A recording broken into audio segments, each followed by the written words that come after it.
Donasi dakwah Yufid. Yuk berikan amal jariah terbaik Anda untuk dakwah dan pendidikan Islam.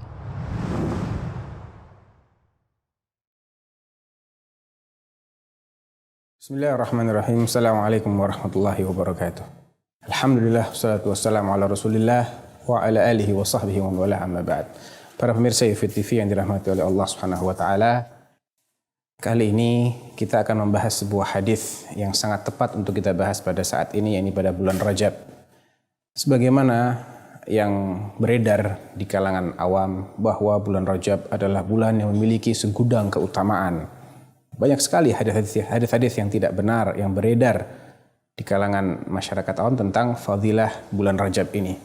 Nah, pertanyaannya, apakah benar bulan Rajab memiliki keutamaan khusus? Apakah benar ada salat-salat tertentu yang disyariatkan pada bulan Rajab, ataukah ada puasa-puasa tertentu dengan fadilah khusus yang diajarkan oleh Rasulullah SAW pada bulan Rajab, atau adakah amalan ibadah lainnya secara umum yang memiliki keutamaan untuk diamalkan pada bulan Rajab?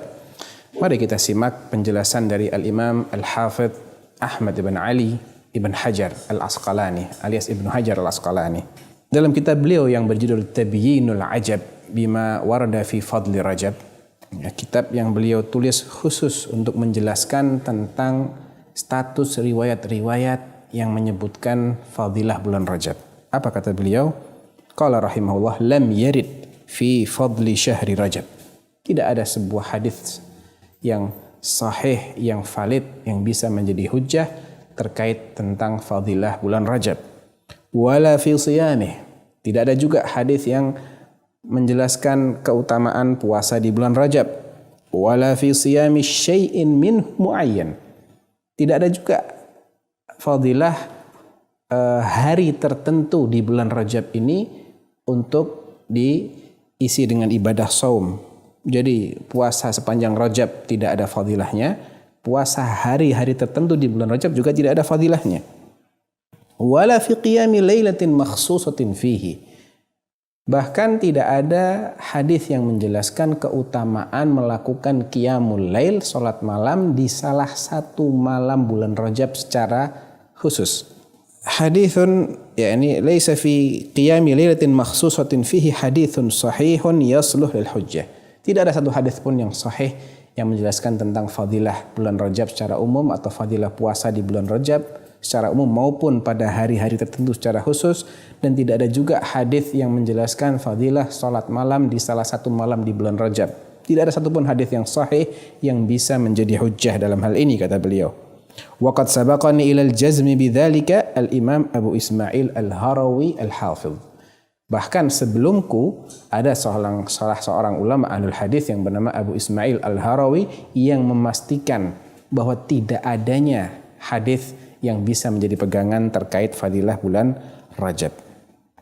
Beliau juga menjelaskan dalam kitab yang sama, wa ammal ahadits al-waridah fi fadli Rajab atau fi fadli siyamihi atau siyami syai'in minhu sarihah.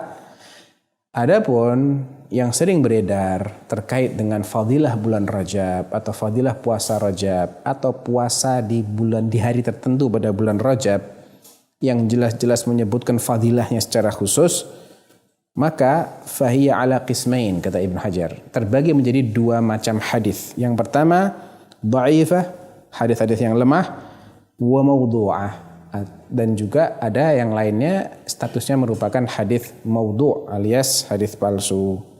Kemudian beliau menyebutkan di antara hadis yang lemah atau yang palsu tadi itu, yang pertama adalah tentang salatur raghaib. Salat yang dikenal dengan istilah salat ar-raghaib. Bagaimana tata cara salat ini? Pertama, para pemirsa harap diketahui bahwasanya salat raghaib ini hadisnya adalah palsu. Ya, hadis yang isinya adalah kedustaan atas nama Rasulullah sallallahu alaihi wasallam yang konon diriwayatkan oleh sahabat Anas bin Malik dan dinisbatkan kepada Nabi sallallahu alaihi wasallam. Kata beliau, "Ma min ahadin yasumu yaumal khamis, awal khamis min Rajab." Tidaklah seseorang berpuasa pada hari Kamis pertama di bulan Rajab, "Tsumma yusalli fi ma bainal isya'i wal atamah." Kemudian dia salat malam Jumatnya. Ya, antara salat Isya sampai salat subuh. Jadi setelah salat Isya dia salat di malam Jumatnya sebanyak 12 rakaat, 12 rakaat. Yaqra'u fi kulli raka'atin bi Fatihatil Kitab marrah wa inna anzalnahu fi lailatul qadar 3 marat. Setiap rakaatnya dia membaca Al-Fatihah 1 kali dan membaca surat Al-Qadar inna anzalnahu fi lailatul qadar sebanyak 3 kali.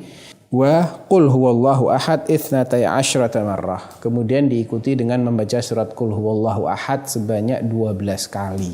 Jadi satu rakaat itu isinya Al-Fatihah sekali, inna anzalnahu fi lailatul qadar 3 kali, kemudian qul huwallahu ahad 12 kali. Itu dilakukan sebanyak 12 rakaat. Yafsil baina kulli raka'atain bitaslimah. Tiap 2 rakaat salam. Fa idza faragha min salatihi shalla alayya 70. Setelah selesai salat, hendaklah dia membacakan sholawat 70 kali. Fa yaqulu fi sujudihi 70 marrah. Kemudian dia sujud dan mengatakan dalam sujudnya sebanyak 70 kali subuhun quddus rabbul malaikati warruh. Ya. Aneh bukan tata cara salatnya? Nah, thumma yarfa' ra'sahu wa yaqulu 70 marrah. Kemudian setelah itu dia mengangkat kepalanya dari sujud dan membaca sebanyak 70 kali Rabbighfir warham wa tajawaz amma ta'lam innaka anta al-azizul a'zam. Ya, bacaan doanya pun juga aneh. Rabbighfir warham wa tajawaz amma ta'lam innaka antal azizul a'zam dibaca sebanyak 70 kali. Kapan? Ketika dia mengangkat kepalanya dari sujud. Kemudian dia sujud lagi yang kedua dan membaca seperti yang dia baca pada sujud yang pertama. Kemudian setelah itu dia minta hajatnya kepada Allah, ya, karena hajatnya setelah itu akan dikabulkan oleh Allah. Demikian kata hadis yang palsu ini. Apa penjelasan para ulama ahlul hadis terkait hadis salat raghaib ini? Saya nukilkan di sini ucapan Al-Imam An-Nawawi rahimahullah. Qal hiya bid'atun qabihatun munkaratun asyaddu inkar. Ini adalah bid'ah yang sangat buruk, yang sangat mungkar, ya, yang sangat perlu untuk diingkari. Mustamilah ala munkarat fayata'ayyanu tarkuha wal i'radu anha. Hadis ini banyak sekali mengandung kemungkaran-kemungkaran alias ajaran yang aneh-aneh yang wajib kita tinggalkan. Wa inkaruha ala fa'iliha, bahkan tidak hanya kita tinggalkan tapi kita juga wajib mengingkari orang yang masih mengamalkan hadis yang sangat aneh bin ajaib ini. Ibnu Nahas mengatakan hiya bid'atun, ini adalah bid'ah. Al-hadithul warid fiha mawdu'un bittifaqil muhaddithin. Ini adalah perbuatan bid'ah dan hadis yang menyebutkannya dianggap palsu berdasarkan kesepakatan para ahli hadis. Imam Ibnu Taimiyah rahimahullah mengatakan wa amma salatul raghaib fala asla laha bal hiya muhdatsatun. Adapun salatul raghaib itu tidak ada asal usulnya dalam Islam, tidak ada acuan yang jelas dalam Islam. Bahkan dia termasuk perkara yang diada-adakan alias bid'ah. Fala tustahabbu la jama'atan wala furada. Tidak dianjurkan untuk dilakukan baik secara berjamaah maupun sendiri-sendiri. Bahkan Nabi SAW sebagaimana dalam Sahih Muslim justru melarang mengkhususkan malam Jumat untuk qiyamul lail. Biasanya tidak pernah qiyamul lail, malam Jumat dia qiyamul lail. Ini tidak boleh, dilarang oleh Nabi SAW. Dan mengkhususkan hari Jumat untuk puasa, sedangkan tidak pernah puasa sebelumnya. Ini juga dilarang oleh Nabi SAW. Kemudian terkait dengan bulan Rajab, kita pasti mengenal adanya perayaan Isra dan Mi'raj yang seringkali diklaim itu terjadi pada tanggal 27 Rajab. Nah, apakah memang itu terjadi pada tanggal 27 Rajab dan apakah tanggal tersebut memiliki keistimewaan tertentu? Kita semua yakin bahwasanya peristiwa Isra dan Mi'raj termasuk mukjizat besar yang diberikan kepada Rasulullah sallallahu alaihi wasallam yang tidak diberikan kepada seorang nabi pun sebelum beliau. Akan tetapi tidak berarti bahwasanya peristiwa Isra dan Mi'raj itu memiliki keistimewaan khusus yang karenanya kita dianjurkan untuk melakukan sesuatu pada tanggal yang itu diklaim sebagai tanggal terjadinya Isra dan Mi'raj. Menurut Ibnu Dihyah, dan ini juga dinukil oleh Ibnu Hajar dalam kitabnya Tabiinul Ajab dari Ibnu Dihyah, beliau mengatakan, wa dzakara ba'dul qussas anna al-Isra'a kana fi Rajab. Sebagian orang yang gemar bercerita, berdongeng, ya. Jadi mereka bukan ahli ilmu, bukan ulama, bukan ahli hadis, mereka hanya penceramah-penceramah yang sudah ada sejak dahulu. Mereka menyatakan bahwasanya Isra dan Mi'raj terjadi di bulan Rajab. Kata Ibnu Dihyah, wa dzalika kadzibun, dan itu adalah kedustaan. Ya, jadi mengatakan peristiwa Isra dan Mi'raj terjadi di bulan Rajab itu adalah sesuatu yang tidak benar, dusta.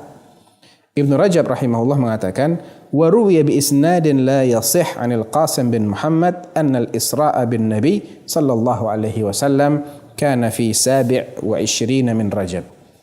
Ada sebuah riwayat yang tidak sahih, yang tidak benar. Dari siapa? Dari Al-Qasim bin Muhammad. Al-Qasim bin Muhammad ini adalah salah seorang ulama, masuk dalam kategori tabi'in. Dia mengatakan bahwasanya Isra dan Mi'raj itu terjadi pada tanggal 27 Rajab. Tapi ini adalah riwayat yang tidak sahih. Wa ankara dzalika Ibrahim al-Harbi wa ghairuh. Al-Imam Ibrahim al-Harbi, salah seorang ulama ahlul hadis, dan ulama yang lain mengingkari kebenaran tanggal terjadinya Isra dan Mi'raj. Ibn Taimiyah rahimahullah mengatakan, lam yakum dalilun ma'lumun la ala syahriha. Tidak ada satu dalil yang pasti tentang bulan apakah terjadinya Isra Mi'raj, wala ala ashriha, pada 10 hari keberapa itu terjadi, wala ala ainiha, dan pada hari apa, tanggal berapa juga tidak ada dalilnya. Balin nuqulu fi dzalika munqati'atun mukhtalifah. Semua yang dinukil terkait dengan tanggal terjadinya Isra Mi'raj ini sanadnya terputus, tidak ada yang bersambung, tidak ada yang valid, dan beda-beda juga. Laisa fiha ma yuqta'u bihi, sehingga tidak ada satupun dari riwayat-riwayat ini yang bisa dijadikan sebagai sandaran yang pasti. Kalaupun benar itu terjadi pada tanggal 27 Rajab, maka tidak berarti tanggal itu memiliki sesuatu yang khusus, yang spesial, yang boleh kita peringati setiap tahun. Karena memperingati hal-hal seperti ini adalah termasuk tindakan mengistimewakan satu hari dibanding hari-hari yang lainnya. Dan ini masuk dalam kategori menjadikan suatu hari sebagai hari raya. Yang ini adalah sesuatu yang harus berdasarkan dalil yang valid. Tidak bisa hanya berdasarkan riwayat-riwayat yang tidak jelas seperti itu. Bahkan tidak ada satu riwayat pun bahwa Nabi SAW memperingati hari tersebut sebagai hari raya dan mengkhususkannya dengan ibadah-ibadah tertentu. Ini sebagian dari riwayat-riwayat yang terkenal terkait dengan bulan Rajab, sehingga kita tidak boleh memberikan atau mengkhususkan bulan Rajab sebagai bulan untuk ibadah-ibadah tertentu. Bagi yang punya kebiasaan puasa, silahkan dilanjutkan puasanya, bukan dengan niat memuliakan bulan Rajab, tapi dengan niat melanggengkan amal ibadah yang biasa dia lakukan. Dan bagi yang tidak punya kebiasaan untuk puasa, jangan sampai dia mengkhususkan, jadi semangat untuk berpuasa di bulan Rajab dalam rangka mengamalkan hadis-hadis yang lemah dan palsu tadi. Karena itu pada hakikatnya adalah perbuatan-perbuatan bid'ah yang dibenci dan dimurkai oleh Allah Subhanahu wa taala. Demikian, mudah-mudahan bermanfaat. Wallahu taala a'lam. Wa sallallahu ala nabiyyina Muhammadin wa ala alihi wa sahbihi wasallam. Wassalamualaikum warahmatullahi wabarakatuh. Donasi dakwah Yufid. Yuk berikan amal jariah terbaik Anda untuk dakwah dan pendidikan Islam.